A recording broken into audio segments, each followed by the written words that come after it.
At this point, we're going to transition to the next session, where we will hear remarks from our provost, from Sunil Kumar, as well as some updates from the Sustainability Leadership Council. So I'm going to hand this back over to whoever is leading that session. So maybe that person will step up now. Ben, this is Bob. I'll take that. Can you hear me okay? Yes, thanks, Bob. It's all yours. All right. Hey, great job moderating, Ben, and thank you, Andy. Really a great discussion. It's, you know, we just heard maybe that the COVID-19 is the focus and the sustainability takes a backseat, but I think there's some commonality there, and some of the comments about the importance of science, the importance of truth, the importance of an adaptive mind, which I wrote down. I really like that. Never really more important than today. So really thank you for the discussion. So good morning, everybody. My name is Bob McLean. I'm the Vice President for Facilities and Real Estate.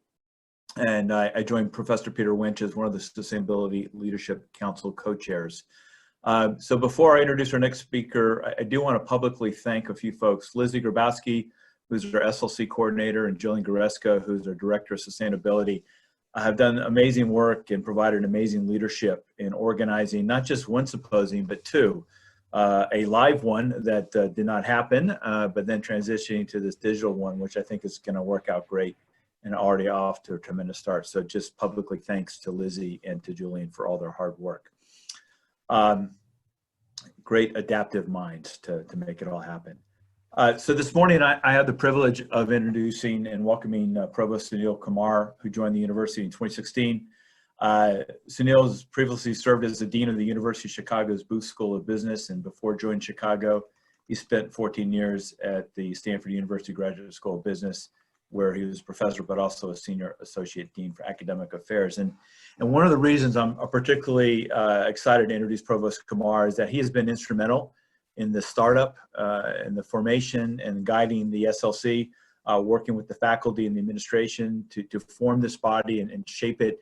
And I'm sure it will evolve over time, but this would not have happened without Provost Kumar's support. So thank you for that. And in addition, in addition to championing all the academic and research initiatives, he's also been very supportive of some of the operational ideas. And in particular, he provided a lot of guidance and support for a couple of key items, including our large solar purchase, which will go online hopefully a year from this month. And again, I don't think we would have got across the finish line on that deal without his voice and support through a number of engagements. So again, Provost Kumar, thank you for your support, and welcome to the SLC Symposium. Thank you, Bob, and thank you, Andy. I caught the last part of your talk, and in some sense, I want to dovetail with some of the things you said. So, you know, I was going to come and give the standard bureaucrats talk. I'm delighted to be here. You know, I guarantee the university's continued support of your efforts and so on. And I don't want to do that. This is not because I'm not guaranteeing support, but because this is the time for us to step back and ask, how will we get through what we are going through right now? But more importantly, and dovetailing with Mr. Hopkins' remarks, what will we look like when we come out the other side? How do we prepare for that? And how do we come out different, but in some fundamental sense stronger? And this is on my mind all the time. People used to ask me, what keeps you up at night? And until last month, I used to say, I sleep soundly 8 hours every night. And I don't sleep soundly 8 hours every night anymore. And but this isn't about me whining. It's about pointing out that the university, just as the rest of society in Baltimore, is going through a tremendous period of uncertainty. On the one hand, we are delighted to be able to deliver on our mission. Our health system, and the doctors and nurses in particular, are on the front lines. We have, at this time, over 200 cases in our hospital who are COVID positive, and we have, converted we still have significant capacity, and we expect our peak to be in another 2 or 3 weeks. And so they are doing a fantastic job. And so for that, I'm proud to be one of their cheerleaders, as well as the schools of engineering and public health, who have done a tremendous effort in informing the public. The map of Lauren Garner that gives a visualization of reliable data on the pandemic is extraordinarily valuable, as are all the other efforts around that you can see if you go to coronavirus.jhu.edu. So I couldn't be prouder to consider myself a colleague of these people. And finally, there are, I'd say, a couple of dozen COVID-related research projects, from clinical trials to basic research, that are ongoing in the schools of public health, medicine, and also some development projects in engineering. So I'm delighted that all those are going on. So that said, we have shut down operations, and safety will be the primary reason or the primary factor by which we will decide when and how to reopen. And this isn't, I think there's only one person in the country today who believes that somehow a switch can be turned off and the epidemic will be over and we'll be back to normal. For everybody else, this is going to be a long winter. We'll have to figure out the next 18 to 22 months, according to our epidemiologists, who are very good, will not be normal. And so we have to plan for a mode of operation where things don't look like they did before the pandemic. To Mr. Hopkins' statement, we will have to operate significantly more remotely, significantly more online. And there is no going back. And it's in both directions. We will also learn that there are things which we should do together in person and figure out how to do them better, just as we'll figure out there are lots of things that we don't need to be in person to do well. And I think that's something for us to think about. We are already planning for the fall on how to restart. And so thank you all for participating today. And I wanted to say, now come to the more specific Sustainability Leadership Council. And Mr. Hopkins teed this up very well. It may be in the background now, but it can't be in the background for too long, because in some sense, the way we respond to the pandemic, and the pandemic itself, is a reminder that we need to plan for the future in ways that we forget very easily.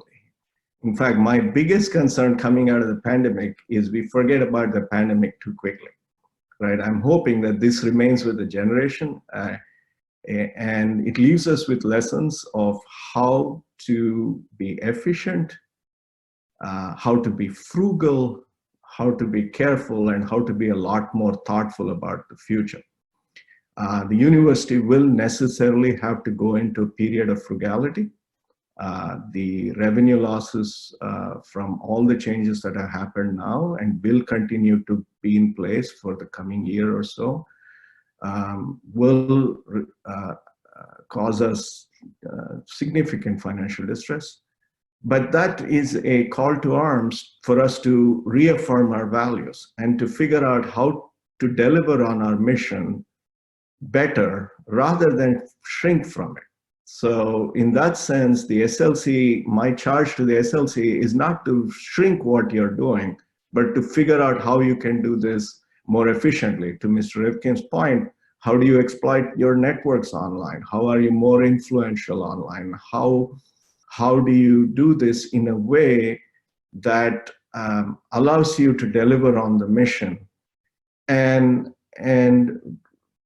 I think, and maybe I'm being Pollyanna here, but I think this is the kind of call to arms that brings out the best in us, and it brings out the worst in us too. I still get an occasional email that says, how dare you go to pass fail? My 4.0 GPA was my greatest asset, and you've taken that away from me.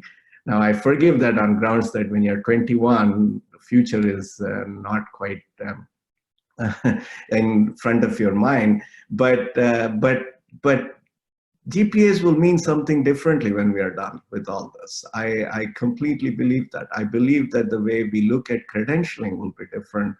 And why do I bring that up? I think this is actually a good sign for sustainability. People will understand the value of lessened consumption, of frugality, and it behooves us to lead thought and practice as we have always tried to do as these changes come into place. It behooves us to drive society's thinking, and on the university's part, even though our resources will be significantly constrained, I want to reassure you that we will invest based on our values.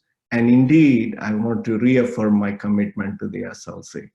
I know that you will do more in the second year than you did in the first. It took you a while to get organized, but your crew is excellent. Your teams are excellent. You're going to hear more about that now.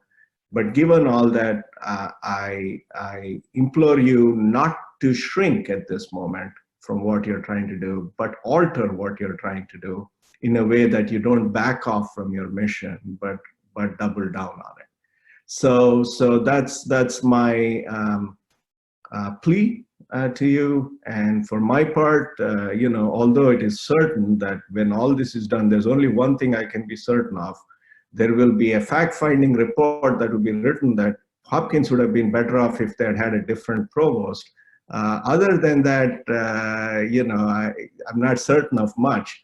But I am certain of my commitment to the SLC, and I intend to see that through. So with that, I'll turn it back to Bob and Peter for updates on the various work groups. Thank you again. Thank you, Sunil. I think Peter, over to you. Are we going to take any questions right now? Oh, For sure. I think you're going to moderate those, Peter? I'll be moderating. If anybody has any questions for Sunil, feel free to use the Q&A function. Yeah, I think there's one already there, Lizzie. Great. I think this one is addressed to both Sunil and Bob with a question about the Applied Physics Lab, wondering how we coordinate efforts across our decentralized campus and what that will look like probably coming back from even more decentralized effort as we all work from home. Yeah, so let me take that first. The Applied Physics Lab, the crisis had served a purpose of bringing the Applied Physics Lab even closer to the university. For example, Lauren Garner's map, the front end for it, because there were people who wanted to take down the map. Not everybody is fond of the truth being publicized broadly. And while I know Mr. Rivkin writes for the New York Times, I must point out the map gets more hits than the New York Times website. The APL was the one that built the front end. The Applied Physics Lab built the front end for it. And so I think this is an opportunity in the Diversity Leadership Council. So for those of you who are new, the way I set this up was completely as a parallel to the Diversity Leadership Council that has existed for a while at the university and does very well. The Diversity Leadership Council is currently chaired by a senior scientist at APL. So I would very much like to see APL come into this. I should talk to the APL leadership, but also Peter and Bob on a grassroots way. You should look for people, including the questioner, to bring the APL closer to us. So thank you. Yeah, I mean, Peter may add, I know there is some research coordination going on, but certainly on the operations side, we've endeavored to work very closely with APL on a number of issues. We brought them in on the solar deal. They participate in our work group and subcommittee. And so it doesn't mean that differences sometimes don't introduce different approaches or different decision lens about certain activities. I think there is a broad commitment to working together on many fronts, including sustainability. And so just if it's specific to sustainability, I can tell you they are active and they are involved and they are supporting the effort, at least on the operations side.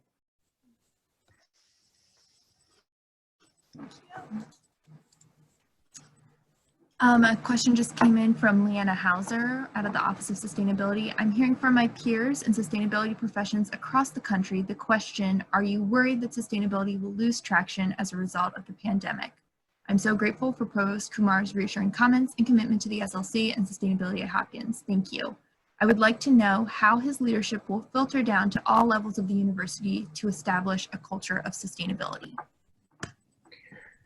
Yeah, so I agonized over my comments today. This was a harder than usual speech to make because I was going to make a commitment at a time when some of my colleagues would have felt it was irresponsible for me to make such commitments. And it's precisely because of the mindset that sustainability or other things are quote unquote add-ons, that they become the first to be cut in some sense. And for me, I don't believe that. And so that's why I made the commitment, and I intend to live up to it. And in particular, the idea that somehow this is an add-on is ridiculous. And if anything, we need to think of it as how we how we think about the future. And so let me say one more thing. There is a second question in there, which I can quickly summarize, which is, the air is cleaner and because people are not traveling and Zoom seems to be working okay for lots of things. So how does this change what we do in the future? And for me, the most poignant kind of description of that was watching a photo or seeing a photo of Janpath in Delhi, which is the main thoroughfare in Delhi that ends in a triumphal arch. And it had been decades since I'd seen the arch. I'd been on that road many times because the smog is so thick that you can't see to the end of the road to see the arch. And there was a photo from last week which shows it against a brilliant blue sky, completely clear. So I think this will stick. People will realize, and incentives are aligned. I mean, if my travel budget goes down, that's good for me. I have always found it annoying that people in small communities tend to talk to each other in places like Hawaii as conferences, and this will, I think, change a lot of things. But it also, to Mr. Ripkin's earlier point, fundamentally challenges our value proposition in terms of residential experience and college and so on, which means we have to do what we do in that space even better. So I think it cuts both ways, but we will be different after this is over. Thank you, Sunil. Provost Kumar. I think we'll transition now into our updates from the SLC subcommittees. So I'll hand it back over to Peter. Yeah, thank you all. And thank you, Mr. Ripkin, for your wonderful remarks. And I'll take your lead now and go back to worrying about the budget. So. Thank you.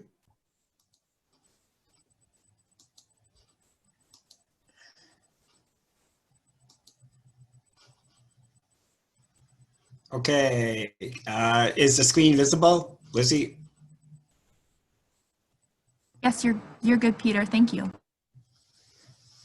Okay, so first I'd like to thank Provost Kumar and also Bob McLean for taking time from what I know is very busy days and nights, back-to-back meetings around the clock, trying to respond to the current crisis. So I really appreciate your remarks and your participation today. We're a few minutes behind time, but not much behind time, and we are going to catch up now and proceed with the SLC update. So bringing together a bit of what we've been saying here, it's a difficult moment, and we talk about COVID, but really it means people are dying. Over 33,000 deaths. One good feature of the online format is I can update the numbers. So we're over 33,000. And in that number are all sorts of people we know and love. And people who are colleagues in that number are healthcare providers, food store personnel, other people that we see every day, relatives. These people are out there right now keeping vital services operating. So I'd like to recognize them and put out a thank you. Now transitioning more to thinking about sustainability. This current pandemic is putting stress on social, economic, and natural systems. And particularly we're seeing weaknesses and gaps in the food systems. And later today, I think we're gonna hear different people talking about food systems. We're seeing inequities exacerbated. We're seeing that in Baltimore, in the United States, and globally. But at the same time, as Provost Kumar just pointed out, it's giving us a vision of how clean our air and water could be and how our greenhouse gas emissions could drop if we choose in the future to interact differently with our environment. So circling back to the Sustainability Leadership Council, we're trying to bring people together across our university to develop and put in place this vision.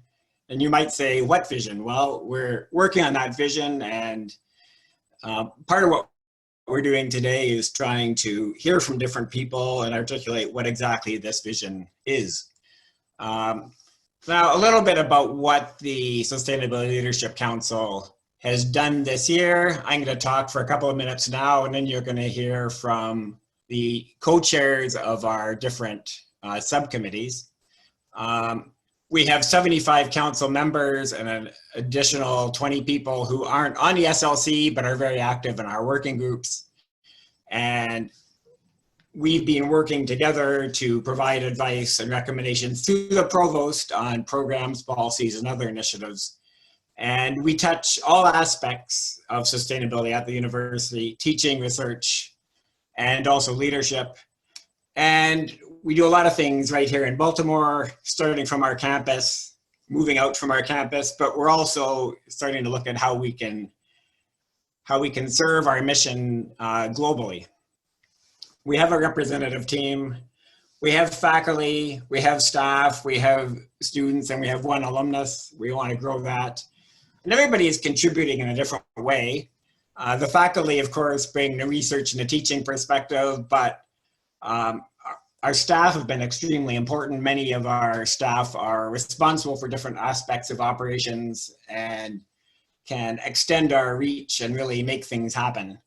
And students juggling things, having so much to do, classes and assignments. Nevertheless, our students have done phenomenal work. And I also like to point out that we have all the schools of the university, and we do have the applied physics lab represented. Maybe we could increase that or modify that mission as we move forward. We've done a lot. We developed a charter and council structure this year. We established a nomination system, got it working, and got people together quickly. We've developed a web page for the Sustainability Leadership Council on the sustainability.jhu.edu webpage, and we're going to be expanding that, deepening it, adding more content. We've created 4 subcommittees and 13 working groups. You're going to hear more about that in a minute. We've defined our goals for fiscal year 20 and even into 21. And finally, right here today, we're hosting our first annual SLC Symposium. And all in the face of everything else that's going on, including the pandemic. So now I'm transitioning, and we're going to be hearing from one or more co-chairs of each of our 4 subcommittees. So I'm passing the virtual baton now over to Susanna Thon. Okay, well, thank you, Peter, very much for that introduction. So I'm Susanna Tone. I'm an assistant professor of electrical and computer engineering at the Whiting School, and I'm going to give you a very brief update on some of the activities of the SLC Academic Subcommittee. So I'd like to start by sort of talking about our mission, which you can see on this slide, including some guiding principles.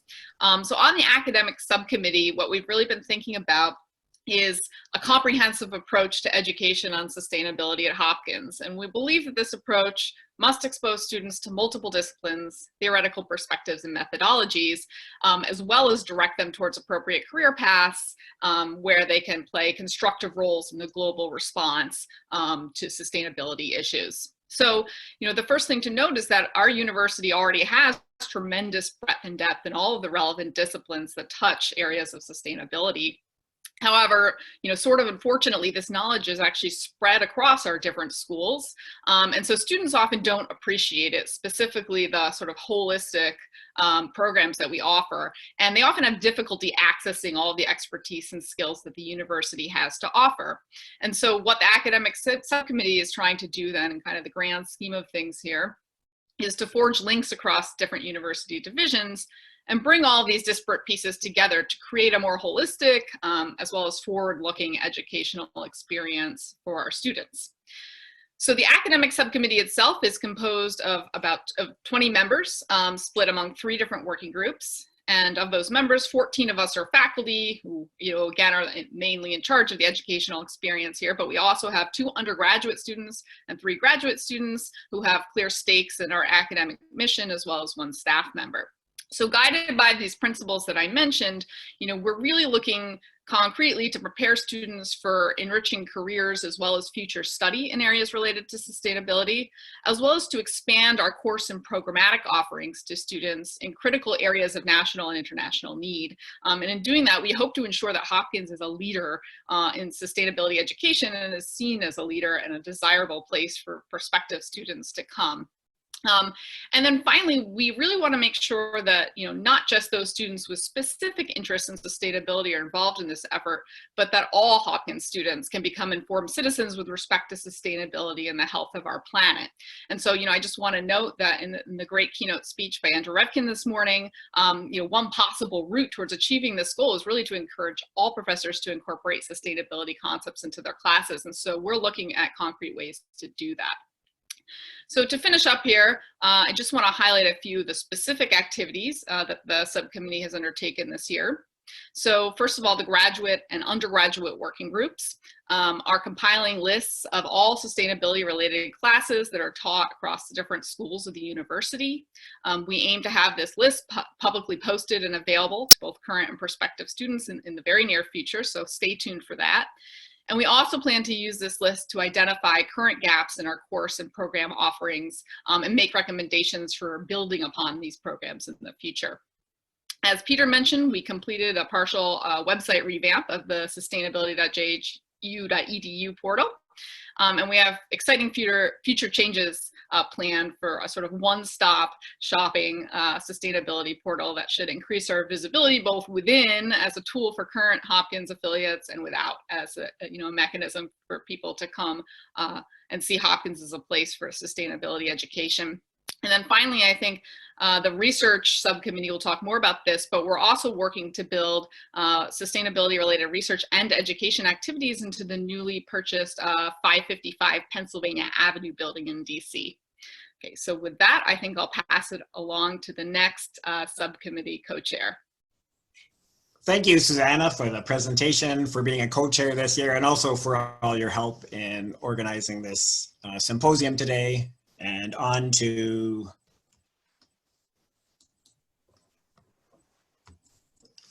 the operations subcommittee. All right.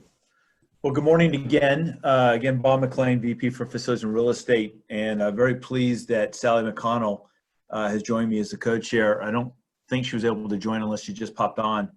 But Sally is the Senior Vice President for Facilities for the Johns Hopkins Health System and VP for Facilities for the Johns Hopkins Hospital.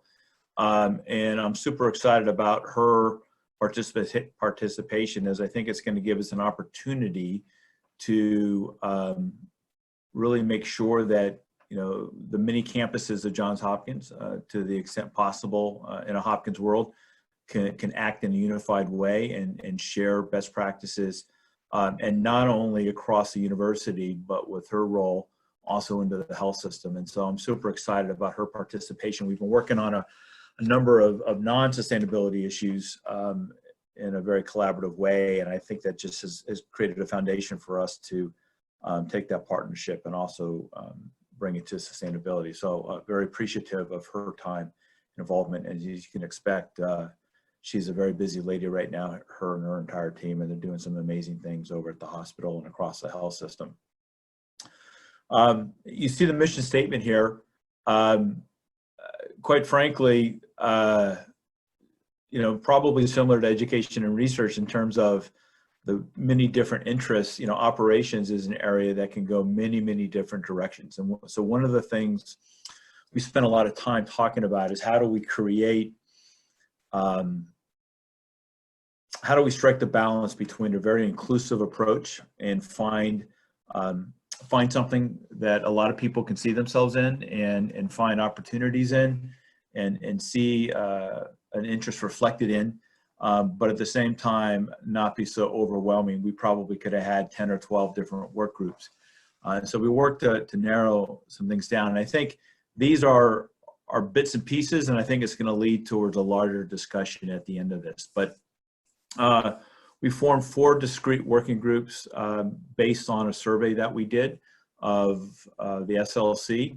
And what we came up with was there's, even though it's a fairly small part of our carbon contribution, it is obviously a very visible and very active part of what we do. And so I think there's great interest in our transportation system. And initially I think some people thought that was just focused on our 17 shuttle buses.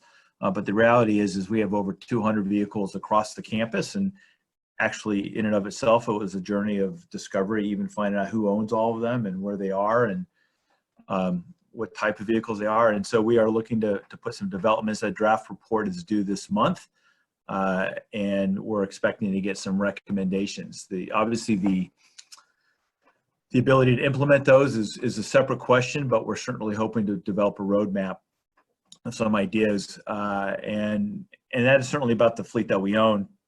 And there's also movement into TDM in terms of transportation demand management, in terms of other things that we can be working on. So I think this year we'll have a good product in terms of at least a draft report that we can start putting some initial planning against, and hopefully developing some best practices around procurement for. Green Labs is another area where there's been some initial work. It's a smaller work group right now. We're hoping to get some more participation on that group, but looking to see how we can better develop and in reality better communicate and support best practices in labs. And we are looking to, just like we have an office green certification, we're looking to look at some lab certification programs and see if we can bring those in and develop a voluntary, at least initially voluntary certification program that we can go through labs and hopefully educate and communicate about some best practices and recognize those who are taking a leadership role. So again, the idea here is to develop the criteria and do some tests on what that might look like and develop a best practice and communicate that again this fiscal year. The High Performance and Healthy Buildings Working Group is something where if you may be aware that Hopkins, through some philanthropy and some other opportunities, has a fairly robust capital ambition right now. We'll see how COVID-ID tempers that ambition, but clearly in a period of increased capital investment. And so how do we do that investment smartly and looking at using some of our early projects as a way to better inform and better develop what we have some performance standards, but they're aged. And I think it's time to revitalize those in this current environment and current technology. And so looking again to lay out a draft guide of some high performance standards. And then I think introducing the concept of healthy buildings and looking at a way to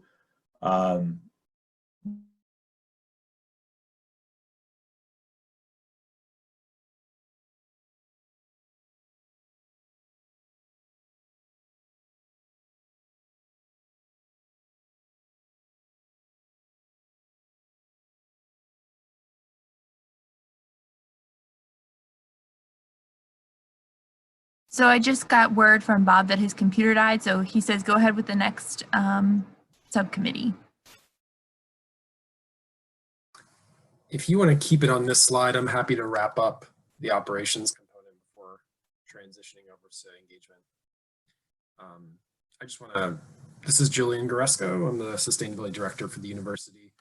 Thanks for jumping in, Julian. Yeah, happy to. It's such a pleasure to be here today. I know this is a tough time for everyone in countless ways, but the resilience and adaptivity of the Hopkins community is astounding in the past several weeks. And personally, I'm really heartened and I'm really, excited to see what we can achieve through some of the virtual communication platforms that I think Andrew Revkin talked about today. And, at times it can feel a little dystopic, but at the same time, we have more people probably participating today than we otherwise would if we all had to travel to the same place. So there's a lot to be excited about right now, but of course a lot of suffering as well, and just really grateful for our community here.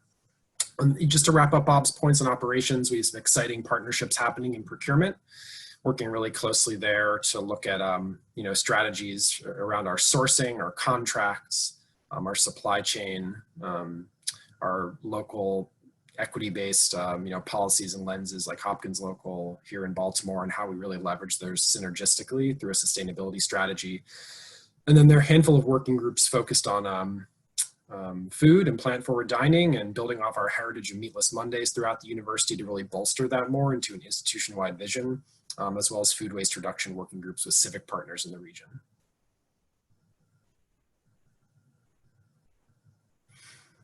So I can kick things off here on our SLC engagement subcommittee, and then I'll let my colleague Jennifer Calhoun chime in. We've been co-leading this subcommittee together. And so, the SLC engagement subcommittee is really focused on building, what I think has been talked about today, a culture of sustainability across Johns Hopkins. So, we're a spatially, both spatially, geographically and administratively decentralized institution. And so that, presents challenges in terms of our ability to really uniformly drive a top-down vision, strategy, and culture for sustainability across the organization. These things happen through institution-wide strategic policies such as 10 by 20. They happen through leadership within respective units and organizations of the university, and they happen at the individual grassroots level. But in a nutshell, the mission of this group is really to enhance awareness, literacy, behavior, and culture of sustainability across the institution. In almost every single meeting I'm in, communication comes up as an enormous challenge. Everyone's inboxes are oversaturated. And so we have to be extremely mindful and strategic about how we reach people and create scalable initiatives and resources that can reach a broad university-wide audience. In surveying this group at the outset, we really landed on two sort of clustered demographic areas to build some strategic thinking around, and those are our student and alumni engagement and faculty and staff. And when we talk about faculty and staff, we really mean employee engagement of the university. And so, to that latter one, and then maybe I'll pass it to you, Jen, in terms of our faculty and staff initiatives, we've been in the process of doing some organizational mapping to really think about how we take some of the existing resources that are already in place for our university employees and ensure they reach a broader university-wide audience. We're currently in the process of revising slides and onboarding material for new employees as they join Johns Hopkins, and building some website literature on the Johns Hopkins jobs and benefits web pages for prospective and existing employees. So there's a lot of opportunity again to build, I think, some resources that can reach a really wide audience there, and a lot more to do. Jen, do you want to take it from here? Yes, thank you, Julian. I'm Jen Calhoun. I work in the Division of Student Affairs for the university. And I just want to echo, it's been a real pleasure to work with such a committed group of folks, and especially our students. We have so many students who are committed to this work, and it shows every time we get together and meet, and also behind the scenes when they're being asked to do things that weren't necessarily on the previous agenda. Just to highlight some of the work that we're doing in the Student and Alumni Engagement Working Group.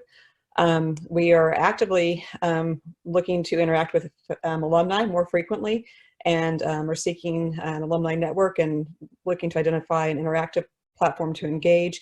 and have ongoing interactions with alumni. We have alumni representatives on that group, as well as students and staff and faculty.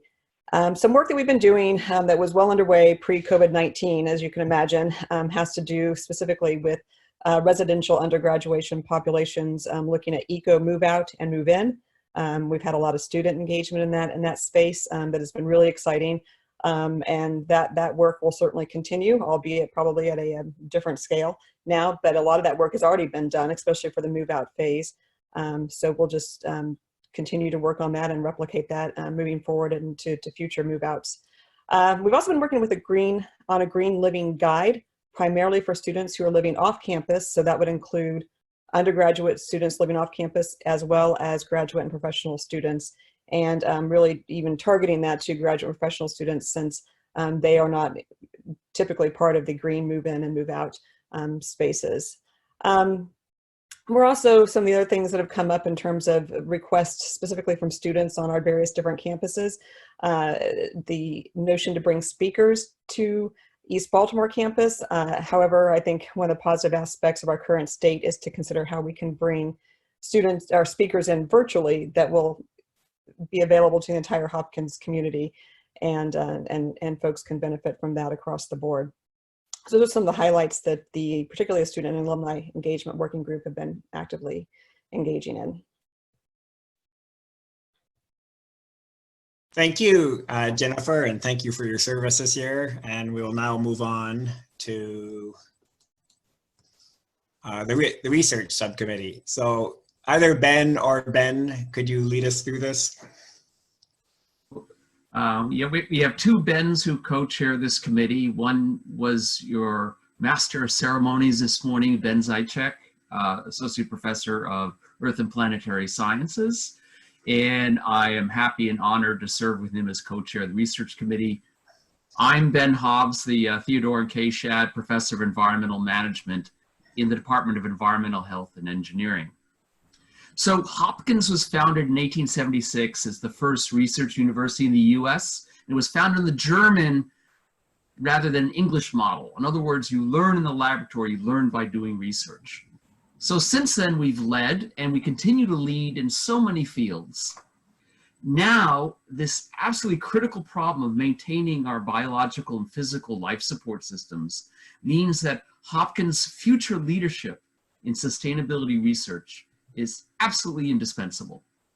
So for inspiration, let's go back to 1876 to the inaugural address of the first president of JHU, was Daniel Coit Gilman.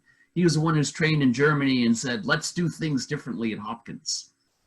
And this is what he said: the oldest and the remotest nations are looking here for light.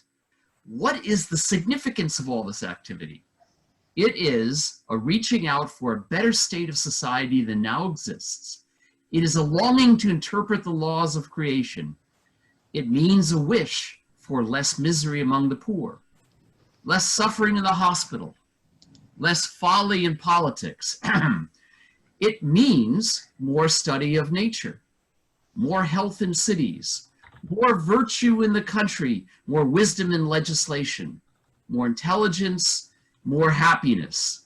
And that echoes what our speaker Andrew said about what the Bhutanese are doing, about making happiness central to how they run their country. So what is the research committee doing to further Gilman's vision, to further the goals of the 2008 JHU Climate Task Force? That task force has directly led to where we are today. And by the way, it was established because of student activism. It would not have happened without the students. And finally, what is the committee doing to pursue the goals that Bob McLean and Peter Winch and Provost Sunil Kumar established for this council? Well, 4 things. We're helping researchers to reach out to each other from all across this university and APL, from all the disciplines. We're forming the teams required to understand and solve sustainability problems. We're helping to recruit faculty in order to add to this university's strengths as well as to plug gaps. We're going to influence policy by building our presence in Washington. And we're going to help students, faculty, and staff take full advantage of the campus and city that we work and live in. So to those ends, we created the 4 working groups you see at the bottom of this slide. Interdisciplinary collaboration. We're going to build this community researchers, that means you, through activities like the symposium. These researchers, again, you, will start the new research projects needed to address sustainability. This is going to build upon the Environment, Energy, Sustainability, and Health Institute that was the immediate predecessor of the Sustainability Leadership Council. And many of you were involved with that, and I'm happy to see you're continuing to work with the council. The Bloomberg Distinguished Professors Working Group is to help recruit both junior and senior faculty by identifying needs and creating an environment that those recruits can't resist, that they'll want to come to. DC programming. We're going to be developing research and academic programs, and Susanna mentioned this also, that will operate at Hopkins 555 Penn location, which is halfway between the Capitol and the White House, the academic building that's going to be closest to the Capitol. And finally, the campus's lab. We're going to harness the local built and natural environments for education and research. And with that, I'll pass the baton.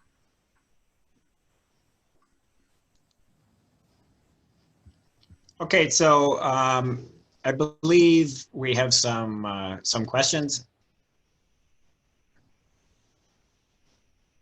Yes, we do. Yeah, we'll take the questions before I do this future priority slide. Sure. So a question for you. Are you thinking about travel, whether related to research and attendance at conferences, working groups, or about university-sponsored educational travel? It seems as though this could be one of the greatest sources of university-related GHG emissions. We have a small group starting to work on travel, and they're putting together actually a survey. We want to look at how faculty travel has changed during this time of COVID and what people think is required and not required. It keeps coming up. It's a big topic. We don't have it represented yet as a working group, but I think we will in the future. Hey, Peter, this is Bob, and I apologize for my inglorious exit earlier. It happens. I misestimated my battery life. You know, one of the things I wanted to wrap up my group with is, you know, one of the things that you're seeing some specific discrete items in the operations, but that all leads to a broader discussion of, you know, what is the future of sustainability at Johns Hopkins? And you see lots of exciting ideas, but I think we have an opportunity here over the next year and a half. And again, I apologize if this was already mentioned while I was briefly off, is the opportunity to rethink what does sustainability mean at Johns Hopkins, and how do we create a, you know, on some levels, a very broad visionary approach, but then within that, pick out discrete areas. And so I think certainly rethinking carbon and carbon policy, and, you know, with the new solar purchase, we're really in a very good place in terms of our goal from 2008. And so how do we reimagine what that looks like going forward? And I do think travel carbon emission counting is, you know, where that lands, I don't know, but I do think that's clearly going to be a topic for that going forward. And I see Ben on the line, who was one of the chief architects behind that original plan, and looking forward to, I think, updating that. Okay, is another question we can take? Yes, another question. I'm the head, this would be for the engagement subcommittee. So I'm the head of my unit's green team. This is Anne Snoibos. Sorry, Anne, if I mispronounced your last name. What kind of onboarding materials are you creating for the newly hired? I need to write about green teams for our employee handbook and don't want to duplicate what you've already been doing. This is Julian again. Perhaps, I'm wondering if it makes sense to follow up with Anne after today, and we can just coordinate between our groups. You know, I can't speak to the exact content of those slides, but it would be high level information. You know, for probably a succinct slide deck for new employees, like you can imagine, to sort of give a broad brushstroke of what's happening across the institution. So it wouldn't be at a detailed level, I think, of what you would likely create as a handbook for your group, but if that's something that the university press, is putting together as a useful tool, I imagine others could benefit from it as well. So maybe we should just collaborate around that. Thanks, Julian. And I'd like to just reiterate that kind of a topic that you brought up there. If anybody needs any help with sustainability related resources or making connections across the university, please see the Sustainability Leadership Council as a resource for that. You can find our contact information on the sustainability website. That's jhu.edu/sustainability. And any information that you might need, we can provide or point you in the direction of somebody who could. So if you have questions today after the symposium, please don't hesitate to reach out. Thank you. With that, I'm going to wrap up this session. The SLC has laid a future foundation. We really appreciate everybody's engagement with the SLC, either as members or in supporting our activities. We've accomplished a lot. We still have a lot to do. In the next year, we're going to be publishing our first annual report. We're going to start working on the next JHU sustainability plan, and we'll be holding other events and symposia like this.